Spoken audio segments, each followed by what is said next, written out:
किसी भूखे को खाना खिलाना, पेट भर के रोटी देना, उसकी अश्कशोई करना बहुत बड़ी इबादत है।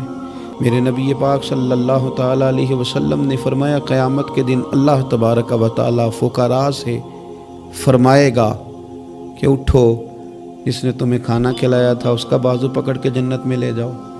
जिसने तुम्हें पानी पिलाया था उसका बाजू थाम के जन्नत में ले जाओ, जिसने तुम्हें कपड़ा पहनाया था उसका बाजू थाम के जन्नत में ले जाओ। फिर वो गरीब लोग, वो फ़ुक़रा उठेंगे, किसी को इसलिए जन्नत में ले जाएंगे कि उसने खाना खिलाया था, किसी को इसलिए जन्नत में ले जाएंगे कि उसने पानी पिलाया था, किसी की इसलिए अल्लाह के हुजूर सिफारिश करेंगे कि उसने खाना खिलाया था। भूखों को खाना खिलाना इतना बड़ा अमल है कि नबी करीम सल्लल्लाहु ताला अलैहि वसल्लम इरशाद फरमाते हैं कि जो भूखे को खाना खिलाएगा अल्लाह उसे जन्नत के फल खिलाएगा।